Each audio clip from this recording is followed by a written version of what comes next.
Yeah, DC is more of a brute force type electricity, right? That's why it's has its inefficiencies. Like it's Well, good for small it used to. It electronics, used to. But your pulse motor is the exact opposite, where it's right? like the most efficient now. Yeah, yeah. So is Because that is the we pulse motor a DC motor? it's a DC motor, yes. Yeah, it's a DC Okay. motor, but when you But got it set up that properly, converts into you can AC. yeah, you pulse it into that frequency of AC, and it's like I can run my pulse motor. I've had it as low as 120 milliamps, or 120 milliamps of power. That's like nothing, and Yeah. I can get high voltage back EMF off it around 160 to 170 volts, right? By So pulsing it that's up, sort of. yeah, like when you get the back EMF coming off the coil, you're going to get these spikes. And when you get it right at the right frequency and the right resistance, uh, you can get 160-volt spikes coming back, and that's what you capture. And when you capture it, you dump it into a battery or dump it into a capacitor, and then utilize it, for whatever you want to do, right? But as far as like So efficiency wise, a pulse DC pulse motor is probably the most efficient motor you'll ever see.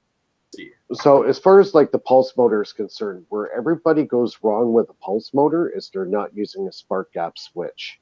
Okay, and the spark gap switch, if you're utilizing it properly, it basically negates the Lenz's law. Okay, So what I believe that is right.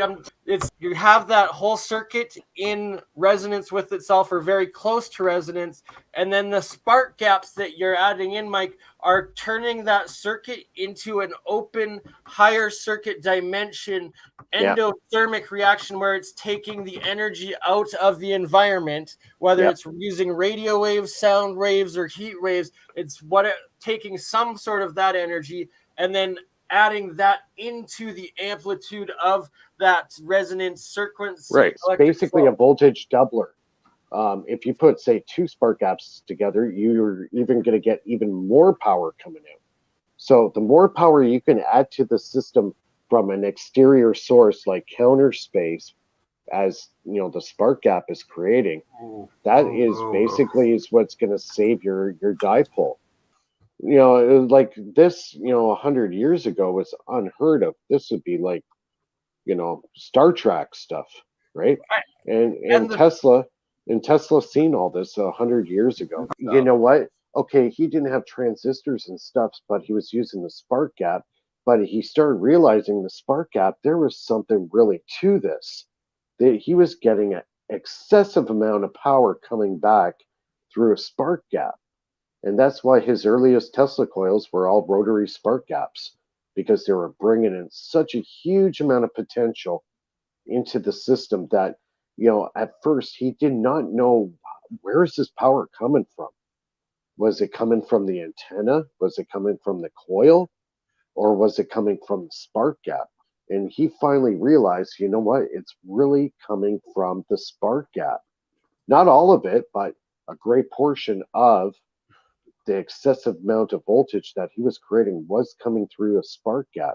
So he started figuring, you know what, there must be, this power is coming from counter space, because the Tesla coil, if you point a Tesla coil at another Tesla coil directly, and you put a neon bulb through it, and you got it at the proper frequency, there will be a black void that'll show up in the neon tube, where the two frequencies of the longitudinal wave are hitting each other and creating this void. And that's counter space, when you got two okay, light sources hitting each other.